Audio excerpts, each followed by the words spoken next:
Hi everyone, it's Mrs. Graham. I'm here to read chapters 23, 24, and 25 of Escape from Mr. Lemoncello's Library. So sit back, grab a cup of hot chocolate, and relax. Chapter 23. Kyle flipped over his lemon-scented, super-duper bonus card and read what was written on the other side. You will find the ultimate version of this board game on the second floor balcony circling the rotunda. Huh? Said Akemi. What's that mean? I don't know. Let's roll out the paper and see. Akemi and Sierra helped Kyle anchor the edges of the scroll on the tiled floor. Okay, said Kyle. It looks like the early sketch for the board game. See the circle in the center of the other circle? That's probably where you place the spinner. You move your pieces around the 10 rooms. He stopped. Wait a second. What? Said Akemi. Do you recognize the game? Asked Sierra. Yep, said Kyle. I played it this week with my brother Curtis. It's Mr. Lemoncello's bewildering, baffling bibliomania. It takes place in a make-believe library. What about finding the ultimate version up on the second floor balcony? Asked Sierra. Kyle grinned. You'll see. Coming up from the basement, Kyle saw Andrew Peckelman in the middle of the rotunda reading room, opening a long metal box sitting on top of the center desk.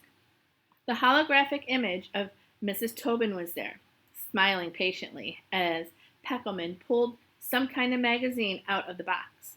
Miguel was also near the librarian's desk, apparently waiting his turn for a consultation.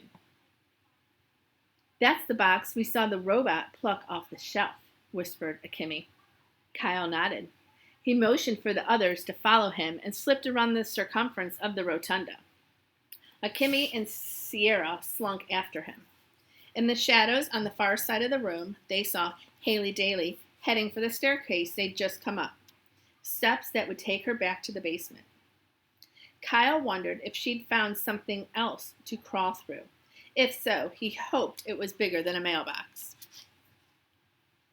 Is this the real magazine? He heard Peckelman shout to the hologram. Yes, Andrew. This concludes your librarian consultation. Next, how may I help you? Miguel. Not so fast, snapped Andrew. I'm not done. Your consultation just concluded, said Miguel. Says who? The librarian. Miguel? Said the hologram of Mrs. Tobin. What is your question? Sorry, bro. I told you. She's just like Mrs. Eucans at school, snapped Peckelman. All the librarians like you better than me. Yo, ease up. You'll see, Mrs. Tobin. You'll all see. I'm going to beat Miguel Fernandez big time, and when I win, I'm going to tell Mr. Lemoncello to fire you. She's a hologram, said Miguel with a laugh. You can't fire someone who doesn't actually exist. Then I'll tell Lemoncello to pull her plug. Peckelman grabbed his magazine and stormed out of the rotunda into the lobby. I guess Andrew's planning on doing something with the front door, Kyle whispered to Akemi. Well, that's totally dumb. They already told us the way out isn't the way we came in. Maybe Andrew doesn't think Dr. Zinchenko was telling us the truth, suggested Sierra. Come on, said Kyle, leading his team toward the closest staircase up to the second floor. Glancing over his shoulder, he watched Miguel place a slip of paper on the table in front of the semi-translucent librarian. This item has been temporarily removed from the stacks, Miguel, said Mrs. Tobin. You will find it in the display case next to the original Winkle and Grimble scale model.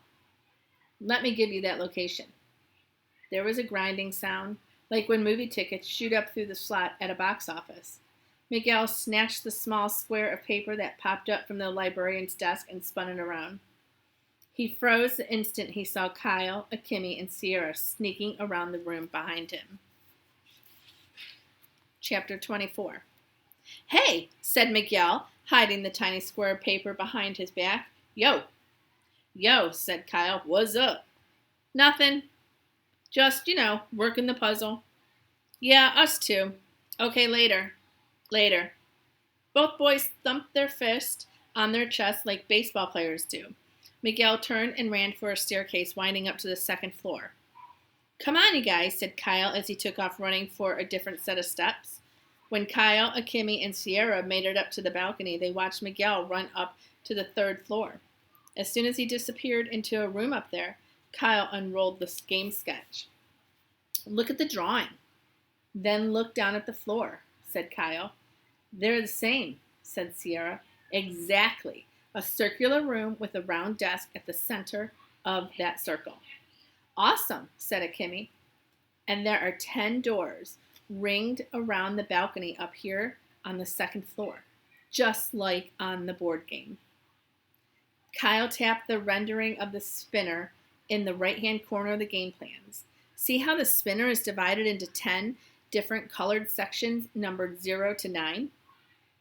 It looks like the Wonder Dome, said Akemi, when it's not doing its kaleidoscope thing or running a video that makes you think the building is hang gliding across Alaska, which totally makes me airsick. Well, in the game, you have to go into all 10 Dewey Decimal book rooms and answer a trivia question about a book. If you answer correctly, you slip a book into your bookshelf and move on to another part of the library. When you have 10 books, one from each room, it's basically a race to see who can exit the library first. Okay, said Akemi, sounding pumped. This is good. This is major.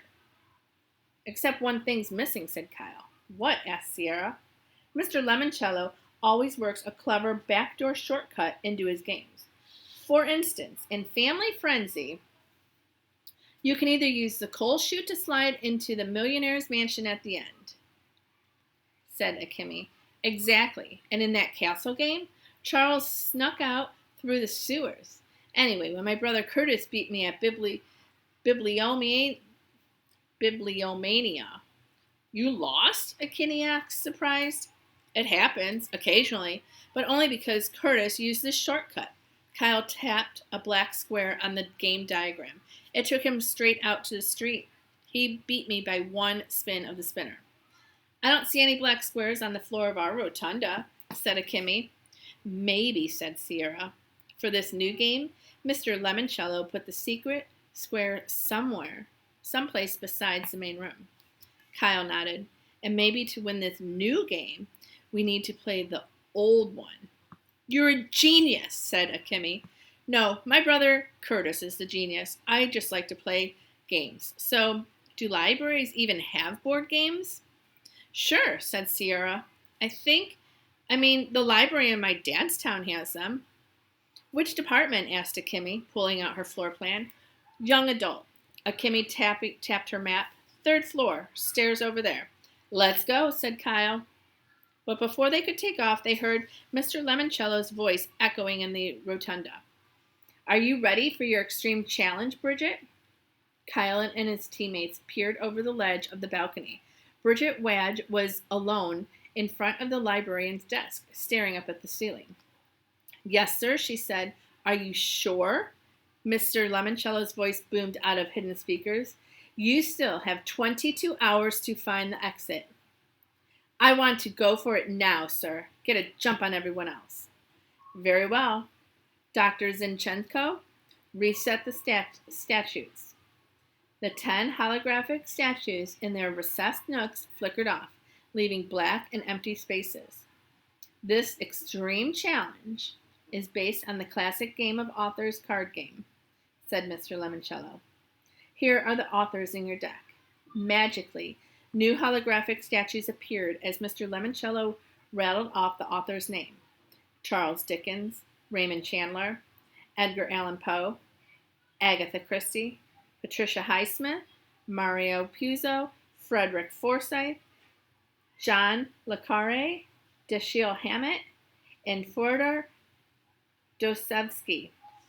He wrote Crime and Punishment, said Bridget excitedly. Indeed he did.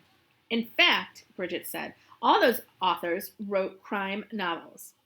Correct again. However, that's the easy part. Dr. Z? How do we make this author's game ridiculously difficult enough to qualify as an extreme challenge? Simple, the librarian's voice echoed under the dome. You will have 2 minutes. Bridget, to name 4 books written by each of our authors. Kyle gulped. That's impossible, he whispered. Not really, said Sierra. She was about to start rattling off titles when Mr. Lemoncello said, Go! The sound of a ticking clock reverberated around the room. Okay, said Bridget down on the main floor. Agatha Christie, Murder on the Orient Express, 10 Little Indians, Death on the Nile, The Mousetrap. Somewhere a bell dinged, and the British lady in the sensible shoes appeared. Poe, the murders in the Rue Morgue, The Mask of the Red Death, The Purloined Letter, The Cask of Amontillado. Another ding. Another statue vanished. Bridget kept going. Man, whispered Kyle, what grade is she in? College? 7th, said Akemi, just like us. Bridget Wadge kept tearing through the authors. The bell kept dinging, but the clock kept ticking too. 10 seconds, said Mr. Lemoncello. Bridget had saved the worst for last. Fyodor Dostoevsky. Crime and Punishment. Crime and Punishment. The other one about the brothers. And then she stalled. She ran out of gas. A buzzer sounded. I'm sorry, Bridget, said Dr. Zinchenko, but as we advise you, the extreme challenges are extremely difficult. You'll be going home with lovely parting gifts. Kindly hand your library card to Clarence and thank you for playing Escape from Mr. Lemoncello's library. That settles it, mutters Kyle. I am never, ever asking for one of those extreme challenge dealios. Me neither, said Akemi. I might, said Sierra. Maybe. And then she showed Kyle and Akemi the rumpled sheet of paper where she had written down 5 book titles for all 10 authors. Chapter 25. Akemi grabbed the door handle to the young adult room. It's locked. Here, said Sierra, use my library card. Huh? Said Akemi. Your books on the back are different too. I think they all are. I got the Egypt game and the Westing game. 2 books about games, said Kyle. Sweet. Akemi slipped Sierra's card into a reader slot above the doorknob. The door clicked. Kyle pushed it open. The walls of the young adult room were painted purple and yellow. There were swirly zebra paint rugs on the floor and a lumpy cluster of beanbag chairs. A couple of sofas were designed to look like Scrabble trays with letter square pillows. Akemi nudged Kyle in the ribs. Check it out. In the far corner stood a carnival ticket booth with a mechanical dummy seated inside. A Fun and Games banner hung off the booth's striped roof. The dummy inside the glass booth? He looked like Mr. Lemoncello. He wasn't wearing a turban, but the Mr. Lemoncello mannequin reminded Kyle of the Zoltar Speaks fortune teller boots he's seen in the video game arcades. That's not really him, is it? Asked Akemi, who was right behind Kyle. No, it's a mechanical doll. The frozen automation was dressed in a black top hat and bright red ringmaster jacket. Since the booth had the Fun and Games banner, Kyle figured you might have to talk to the dummy to get a game. Hello, he said. We'd like to play a board game? Bells rang, whistles whistled, and the chaser lights blinked. The mechanical Mr. Lemoncello jostled to life. If you want a game, just say its name. The life-size puppet's blocky jaw flapped up, open and shut, almost in sync with the words. Do you have Mr. Lemoncello's bewildering, baffling bibliomania? Did Joey Pigsaw lose control? Was Ella enchanted? Huh? Just say yes, suggested Sierra. Yes, said Kyle. Well, great Julie Hopkins, said the Lemoncello dummy. Here you go. Kyle heard some mechanical noises and some whirring. Then, with a clunk, a wide slot popped open in the front of the booth and a game box slid out. Enjoy, said the dummy, and remember, it's not whether you win or lose, it's how you play the game. So be sure to read the instructions so you'll know how to play the game. Kyle took the box to a table. Okay, he said, raising the lid, let's set it up, and there was a beep and the door opened. Where is he? Andrew Peckelman barged into the room waving his antique magazine, something called Popular Science Monthly? Who are you looking for? Said Kyle. Mr. Lemoncello. I heard him. Is he in here? Kyle pointed toward the frozen Lemoncello doll sitting in the Carney booth. It's a dummy. Peckelman whipped his head around from side to side. Is there a camera in here? Right over the door. Peckelman spun around to face it. Kyle, Akemi, and Sierra formed a human shield to hide their bibliomania box. I want to use a second lifeline, Peckelman shouted at the camera.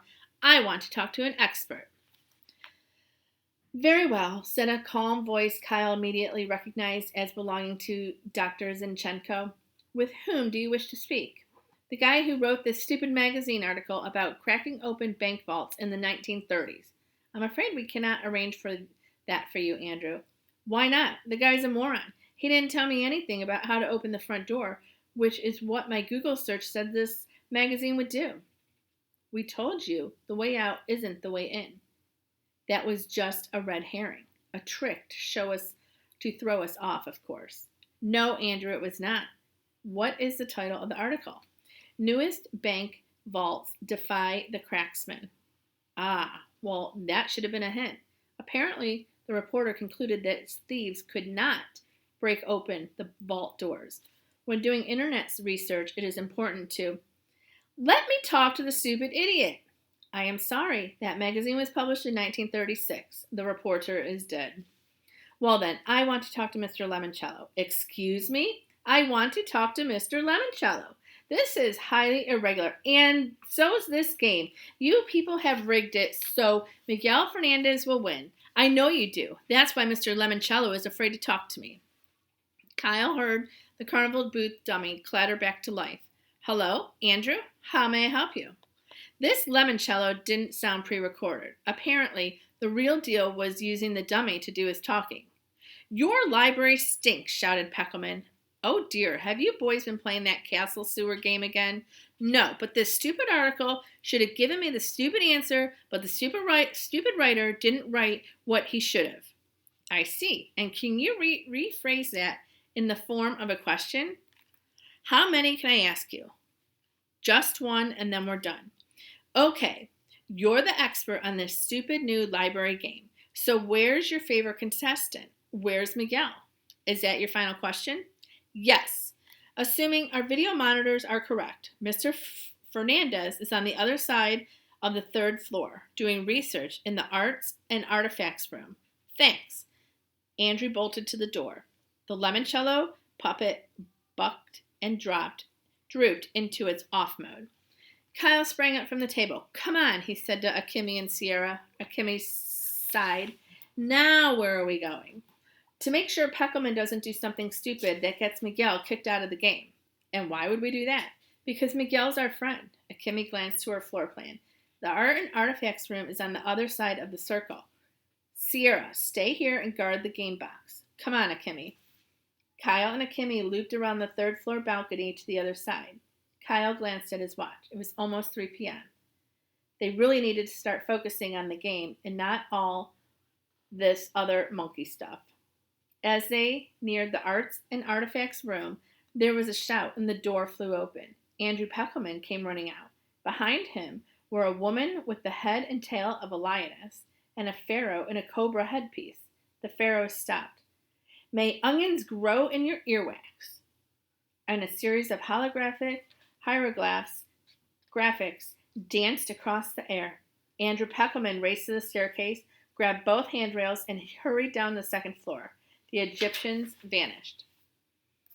Kyle and Akemi entered the arts and artifacts room and found Miguel seated at a desk with what looked like blueprints. You okay? Asked Kyle. Yeah, man, I'm fine, thanks. Those guys chasing Andrew, where'd they come from? Holograms from the giant Lego Sphinx and Pyramid exhibit. So why'd they turn on Andrew? Asked Akemi. I don't know. 1 minute he's yelling at me. The next, the pharaoh and the Sekhmet are yelling at him. Who? Sekhmet, said Akemi, the Egyptian lion goddess and warrior. Haven't you read The Red Pyramid by Rick Riordan? It's on my list, said Kyle. Or it would be. He definitely needed to start a reading list soon so he could catch up with everyone else. I bet the security guards in the control room fired up the Egyptian holograms when they saw Andrew going berserk in here, said Akemi. Good, said Miguel. A library is supposed to be a place for peaceful contemplation. That was when Sierra Russell rushed into the room. You guys, right after you left, the Mr. Lemoncello dummy spit out a bonus card. Stay tuned for chapter 26. I think your computer just went off. Would it have got me? I mean, you can go back and delete all this end part. How's that possible if it was recording you? It was, because I just looked up and it was.